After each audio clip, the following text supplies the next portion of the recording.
The ABCs of Inclusion is a picture book that introduces children to 26 real kids with disabilities. Their stories remind us that all children deserve to be seen, heard, valued, understood, and loved. Hi, I'm Dan Skinner, and welcome to the Kids Bookshelf. Ahead, we'll explore the book and talk with the author about the inspiration behind it. Beth Leipholtz is an inclusion and accessibility advocate who believes in creating a more accepting world for our children. As the hearing mother of a deaf child, Beth is raising her son Cooper bilingually in both hearing and deaf cultures. She shares her parenting journey on TikTok, YouTube, Facebook, and Instagram, where she's built a community of more than 2 million people around disability inclusion. Beth, welcome to the Kids Bookshelf. Thanks for having me. I'm happy to be here. Before we talk specifically about the book, tell us a bit about your story and how that led you to becoming an inclusion advocate. Yeah, so when my husband and I got engaged in January of 2019, I actually found out I was pregnant like 36 hours later. So we always joke that Cooper was, a surprise from the beginning and just kind of kept the surprises coming. So when he was born, shortly after he was born, we learned that he was deaf. Did not have a lot of experience with the deaf community or cochlear implants, anything like that. So it was kind of a jump in and learn everything we can scenario. And I started sharing our journey on social media because it really helped me early on to connect with other parents. And that's kind of where everything bloomed from. People knew that I liked writing, and somebody asked if I'd ever considered a children's book. And that's what really got me thinking about it. So why was it important for this to be a children's book and talk to kids at that age? Yeah. So I had actually also written like kind of a nonfiction account of just our journey. And I think that's what introduced people to the fact that I enjoyed writing. And so as I started sharing on social media and gaining this following, it was clear that it was a lot of parents of children with varying special needs, not just deaf or hard of hearing kids, or even just parenting in general.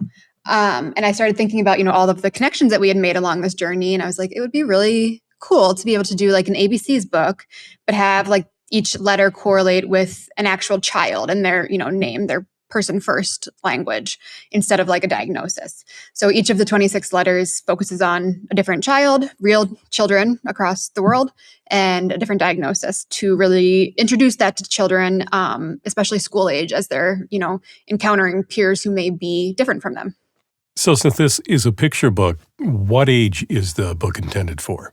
Kind of that 4 to 8 age range. There's definitely bigger words in there because there's certain diagnoses that you can't really get around having those terms just in terms of what they actually are. But I would say it's easy to bring the concepts down enough for children to understand it. I even have adults read it who say I didn't know this, I learned something new. So really, I think everybody benefits from it, but that's kind of what it's aimed at, is at 4 to 8. Will you read a small portion of the book for us to give us a taste of what readers are going to find here?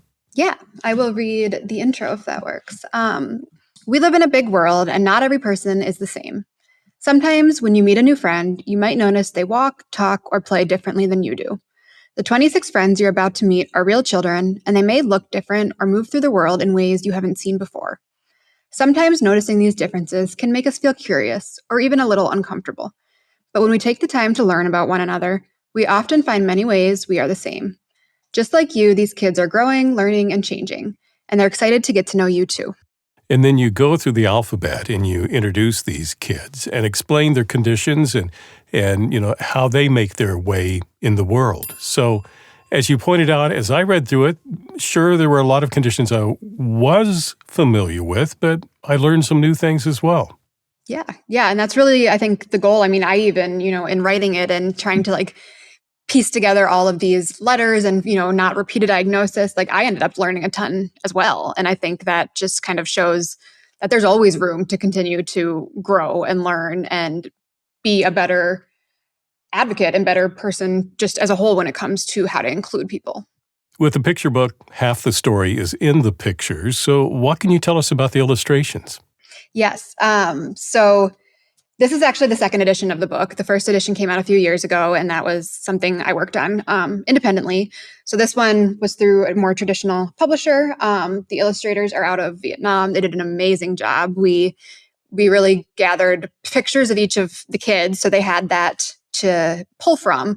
But not just that, like also did little interviews with the parents, so they really knew like the details in everything. So like Cooper's page, for example, I'll just use that because obviously he's my kiddos. That's the easiest. But like those are our actual dogs that are included on that page. That's our actual like outbuilding at our farm.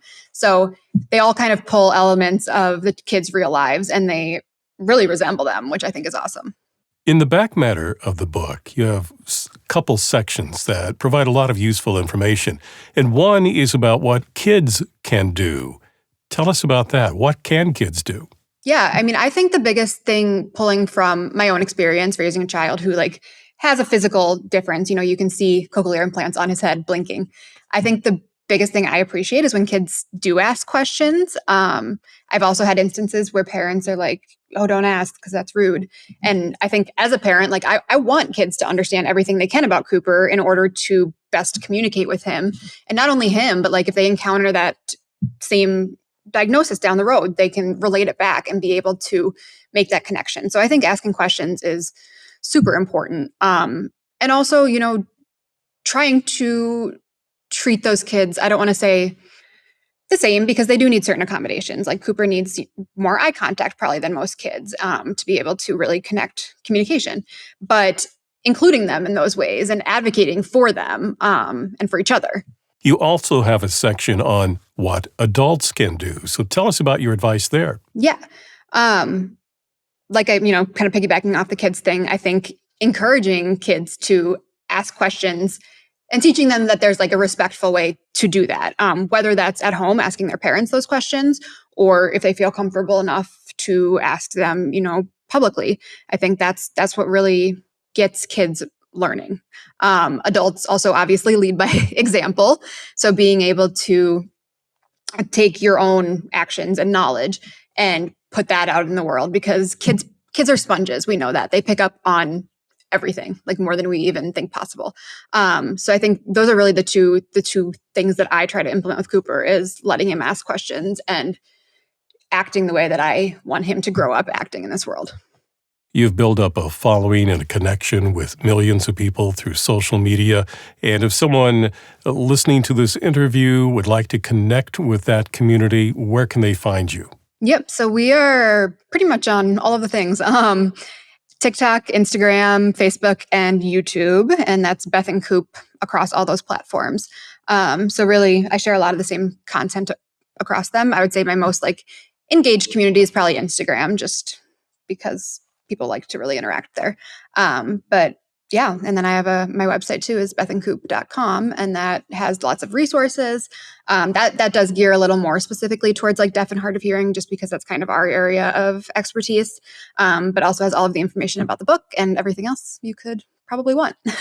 Well, I think we've touched on this in a number of ways, but what is it that you hope kids are going to take away from this book? Yeah, I think the biggest thing that I've enjoyed in even reading this to, classrooms is the way that kids make immediate connections. Like, and you know how like younger kids will just kind of throw out their comments, but they'll say, oh, that's like so-and-so who goes to my church. And so it's really cool to see their brains like making connections, even if it's not like the exact same diagnosis, but they have that knowledge and then they're able to probably carry that over into their next interaction. And not only that, but just realizing like, these are still kids. They still like all the same types of things that you do, even if like the way that they enjoy them might seem a little bit different or look a little bit different.